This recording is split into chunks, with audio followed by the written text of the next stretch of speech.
வணக்கம், கெத்ரின் from JP. இன்னைக்கு நான் என்ன பேச போறேன்னா தனித்தர சார்ஜ் வாட்டர் பத்தி பேச போறேன். தனித்தர சார்ஜ் வாட்டர்னா என்னன்னு தெரியுமா உங்களுக்கு? நான் எக்ஸ்பிளைன் பண்றேன் உங்களுக்கு. நம்ம நார்மலா குடிக்கிற தண்ணியில என்ன இருக்குதுன்னு பாத்தீங்கன்னா மொலிக்யூல்ல திக்னஸ் கூடியா இருக்கிறதுனால நம்ம குடிக்கும் போது அது நம்ம யூரின் டேங்க் போயிட்டு நம்ம பாஸ் பண்ணிடுறோம். ஓகேவா? ஸோ ஆனா நம்ம ஒரு மனசனுக்கு 70 to 80% தண்ணி வேணும்ன்றாங்க. அந்த தண்ணி எப்படி நம்ம சனித்தர சார்ஜ் வாட்டர்ல நம்மளுக்கு கிடைக்குதுன்னா, நம்ம சார்ஜ் பண்ணும் போது அந்த தண்ணிக்குள்ள இருக்கிற மொலிக்யூல் 680 டைம்ஸ் சின்னதாயிருது. ஓகே, 680 டைம்ஸ் சின்னதாகணும், ரொம்ப சின்னதாயிரும் பாருங்க.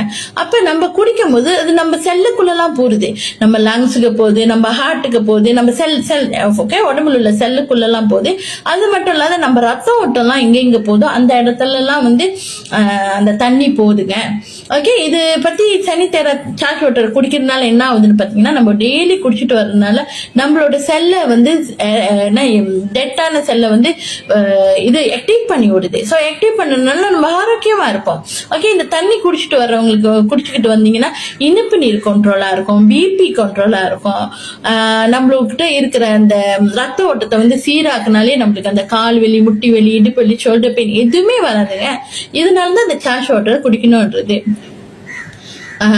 நல்லா டெய்லி நீங்க இதை குடிச்சிட்டு வரும்போது ரொம்ப எனர்ஜியா இருப்பீங்க. காலையிலே சில பேர் வேலைக்கு போகும்போது என்ன சொல்லுவாங்க, சோர்வா போவோம். நீங்களே பாத்தீங்க, நம்ம தூங்கி ஏஞ்சிட்டோடனே அந்த சோர்வு இருந்துகிட்டே இருக்கும். ஆனா நீங்க இந்த சார்ஜ் பண்ற தண்ணி டெய்லி நீங்க குடிச்சிட்டு வரும்போது உங்களுக்குள்ளே நீங்க எவ்வளவு எனர்ஜிக்கா ஆகுறீங்கன்னு உங்களுக்குள்ளே தெரிய வரும்.